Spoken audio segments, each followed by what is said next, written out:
Hello everyone, आप सबका वांगशन bubble में फिर से एक बार बहुत बहुत बहुत स्वागत है। चलिए, ऑफिसर वांग और एजेंट शाओ के crazy dynamics Mondays to remember के पार्ट 11 को शुरू करते हैं। अपनी ही कब्र खोदने में महारत हासिल, ऐसा कुछ टाइटल होता तो वो ज़रूर ऑफिसर वांग यीबो के नाम होता।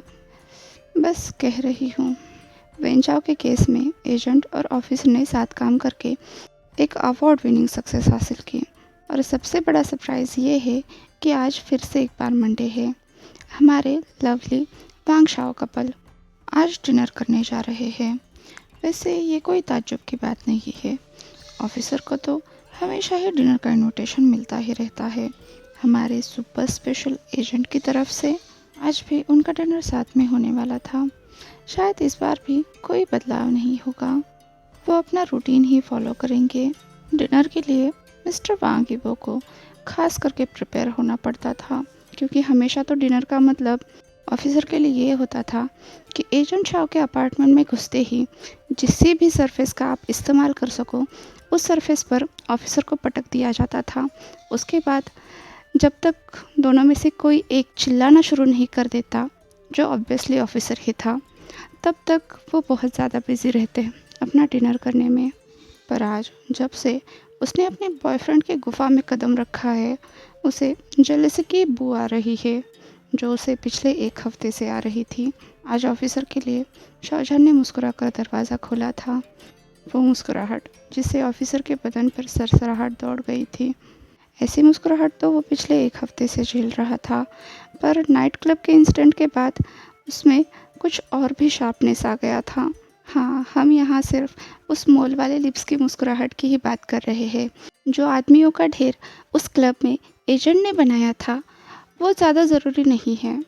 Hello my dancing queen, Shahjahan ने खुशी खुशी ऑफिसर को अंदर ले लिया, पर उसकी आंखें कुछ और ही कह रही थी, जो बिल्कुल ग्लू की तरह ऑफिसर पर चिपकी हुई थी। कौन है तुम्हारी क्वीन? बिना सोचे वांग यीबो के मुंह से निकल गया, और उसका परिणाम ये हुआ कि ये जो स्वीट सी स्माइल एजेंट के चेहरे पर चिपकी हुई थी, वो कुछ ज़्यादा ही मीठी हो गई। इतनी मीठी कि अब ऑफिसर को उल्टी आने लगी थी। वो बस अपनी जगह पर ही खड़ा रहा। तो एजेंट ने आगे बढ़ते हुए कहा, चलो चलो चलो, अंदर चलो बेबी, मैं कब से तुम्हारी राह देख रहा था। ऑफिसर की एक भौं उठ गई। उसे सामने वाले लंबे बंदे पर बिल्कुल भी भरोसा नहीं हो रहा था। पता नहीं आज इसके दिमाग में क्या खिचड़ी पक रही है। ऑफिसर तो इसका दूर दूर तक अंदाज़ा भी नहीं लगा सकता, पर उसका शक तो यकीन में तब बदल गया जब मुस्कुराते हुए एजेंट ने अपना हाथ घुमाकर ऑफिसर के कमर पर रख दिया और उसे बड़े ही प्यार से अंदर लेकर आया। इतना ही नहीं, ऑफिसर के शूज़ और जैकेट निकालने में भी मदद की और उसे लिविंग एरिया में लेकर आया। 1110%। ये तूफान से पहले की शांति है। लिविंग रूम के बिल्कुल बीचों बीच एक रस्टिक वुड का डाइनिंग टेबल था और उस पर खाना रखा हुआ था। ये बहुत ही आम दृश्य था, अगर इस दृश्य में एजेंट शामिल ना हो तो। ऑफिसर को उस टेबल की काफ़ी आदत थी, बस वहाँ पर कभी कोई चीज़ नहीं हुआ करती थी, और आज वहाँ पर खाना देखकर ऑफिसर को ये कुछ अजीब सा लग रहा था। पर चाहे जो हो, उस डाइनिंग टेबल की तरफ से बहुत ही प्यारी खुशबू आ रही थी।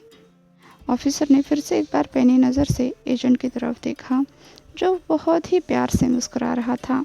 उस मुस्कुराहट को देखकर ऑफिसर सोच रहा था, क्या उसे स्माइल करना चाहिए या फिर चिल्लाना चाहिए, परेशान होना चाहिए, क्योंकि ये तो डिनर था ही नहीं। जब से एजेंट ऑफिसर की ज़िंदगी में आया है, उसने तो अपनी डिक्शनरी से डिनर शब्द के मायने ही बदल दिए थे। एजेंट ने ऑफिसर के लिए चेयर पुल की, उसे बिठाया, उसे सर्व किया और सक्सेसफुली ऑफिसर को अपने ख्यालों की दुनिया से बाहर भी लेकर आया। एजेंट बात करने लगा, आज तो सेलिब्रेशन बनता है, तुम्हें नहीं लगता? मतलब जैसा माइंड ब्लोइंग डांस तुमने स्टेज पर किया है, तुम्हारा फैन बेस तो बहुत ज़्यादा बढ़ गया होगा। एजेंट के चेहरे पर फिर से एक बार मुस्कुराहट आ गई। बहुत ही डेंजरस। वांग यीबो ने अपनी आंखें रोल की, गुस्सा होकर, क्योंकि वो पिछले एक हफ्ते से यही बात सुनता जा रहा था। पता नहीं उस क्रिसमस पार्टी में कहाँ से उसे शराब पीने की सूझी और उसने डांस भी कर दिया। इतनी शर्मिंदगी क्या कम थी जो उसके बॉयफ्रेंड को भी पता चल गया उसके फैलाए हुए इस रायते के बारे में।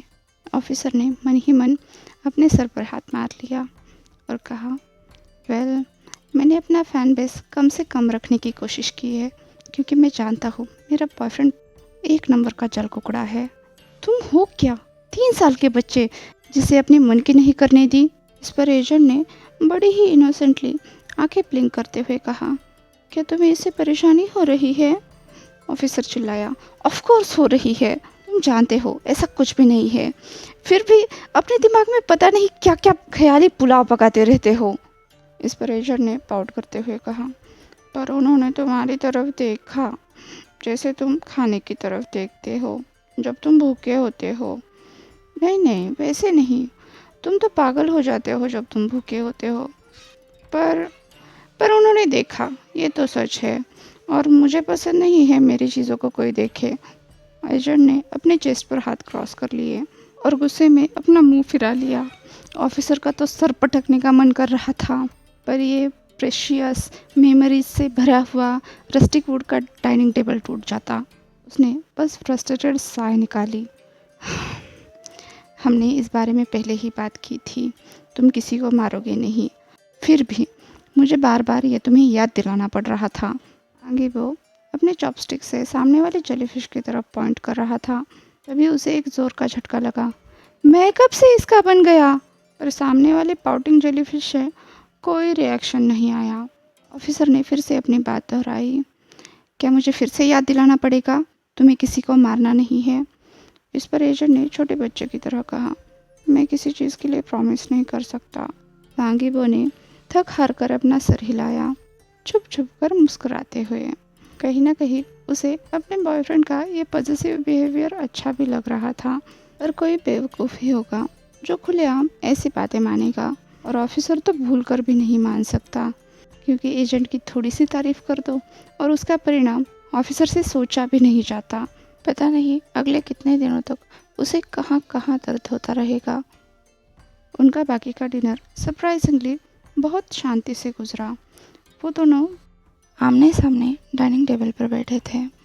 तभी ऑफिसर ने एक्सक्यूज़ किया और वो तुरंत दरवाजे की तरफ चलने लगा, और वापस आते वक्त उसके हाथ में एक छोटा सा बॉक्स भी था जो उसने आते वक्त दरवाजे पर ही छोड़ दिया था।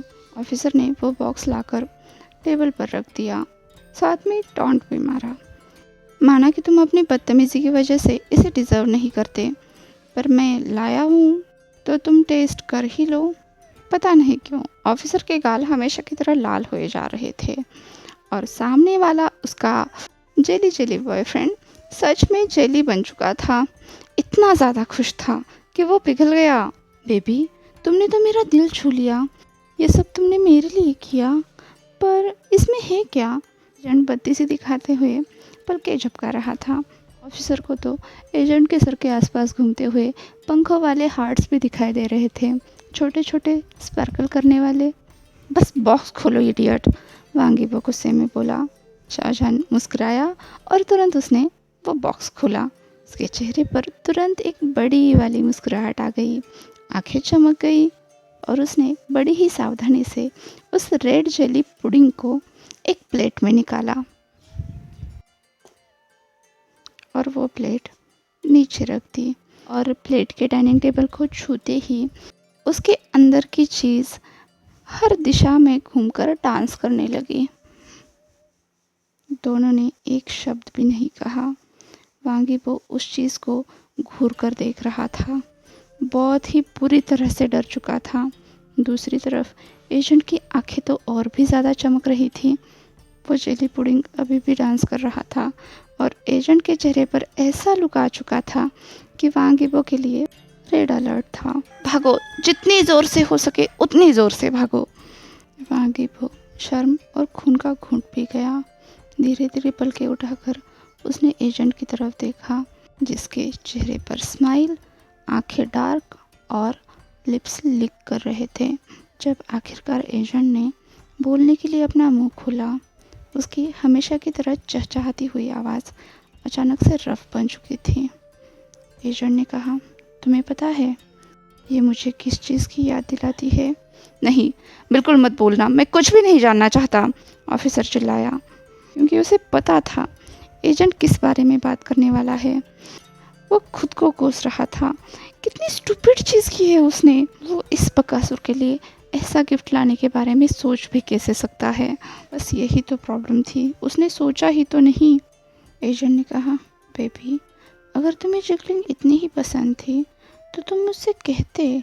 इस डांस करने वाली जली से तो ज़्यादा मैं तुम्हारी वाली जली को प्रेफर करता। एजेंट की आवाज़ उत्सुकता से कांपने लगी थी और उसे ये सब अभी के अभी आजमाना था। उसे तो अभी से ऑफिसर का वो सीक्रेट पार्ट दिख रहा था जो उसकी चपेट मारते ही ऐसे ही खूबसूरती से जिगल करता है। अब एजेंट का दिमाग पूरी तरह से खराब हो चुका था। अब तक जो उसके डिज़ायर्स जेलेसी के पीछे छुपे हुए थे, अचानक से जेलेसी पूरी तरह से गायब हो गई और अब बचे थे तो शुद्ध साफ डिज़ायर्स।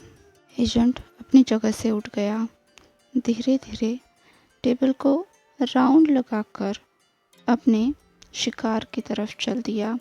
एक सेकंड के लिए भी उससे नज़रें हटाए बिना उन नज़रों से ऑफिसर धीरे धीरे खुद को छोटा और छोटा करता गया। पर अचानक से ऑफिसर कूदकर चेयर से बाहर निकला और दरवाजे की तरफ दौड़ा।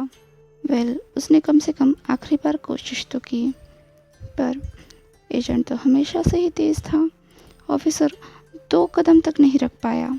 तब तक एजेंट ने ऑफिसर का हाथ घुमाकर उसे गोल घुमा दिया था और ऑफिसर वापस आकर एजेंट के चेस्ट से ही टकराया था। ऑफिसर जोर से हिस कर गया और गुस्से में एजेंट की तरफ देखने लगा, जिसके चेहरे पर हमेशा की तरह हैप्पीडेंट वाइट वाली स्माइल थी।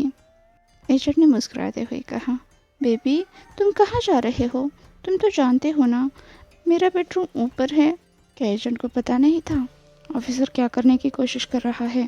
पर क्या करे, एजेंट को सिर्फ वही चीज़ें समझ आती है जिन्हें वो समझना चाहता है, सिर्फ और सिर्फ अपने तरीके से। वांगी वो फिर से एक बार खून, पसीना और पता नहीं क्या क्या का घूंट पी गया। वो और उसकी 2-3 फीट नीचे वाली जान आज पूरी तरह से जाने वाले थे। एजेंट ने ऑफिसर को हल्के से पीछे किया, बिना उसका हाथ छोड़े वो सीधा उसे सीढ़ियाँ दिखाने लगा ऊपर जाने के लिए। जैसे ही वो पहली सीढ़ी पर पहुँचे, एजेंट ने ऑफिसर का हाथ छोड़ दिया और खुद के दोनों हाथ ऑफिसर के पीठ से होते हुए एजेंट की जान मतलब ऑफिसर के पृष्ठभाग पर जाकर टिकाए और तुरंत उसे स्क्वीज करके ऊपर उठा लिया। ऑफिसर सरप्राइज होकर चिल्लाया, पर एजेंट ने तुरंत ही उसकी कमर पकड़ ली और गिरने के डर से ऑफिसर ने तुरंत एजेंट के कमर पर अपने पैर कस लिए।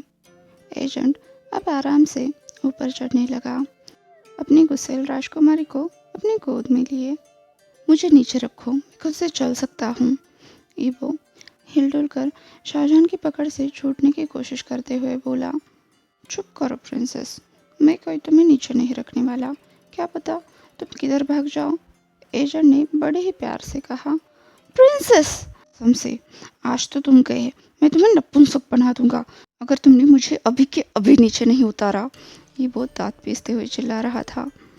आज के लिए बस इतना ही, आपसे कल मिलती हूँ। तब तक के लिए अपना ख्याल रखिए। वीडियो पसंद आया हो तो लाइक, शेयर और कमेंट कर दीजिए। और हाँ, अभी तक चैनल को सब्सक्राइब नहीं किया है तो सब्सक्राइब भी कर दीजिए। और एक सीक्रेट बताऊँ, कल के पार्ट को हेडफोन लगा कर सुनना पड़ेगा। तो फिर कल मिलते हैं, तब तक के लिए पंक्श एंड बबल में खुश रहिए। Thank you.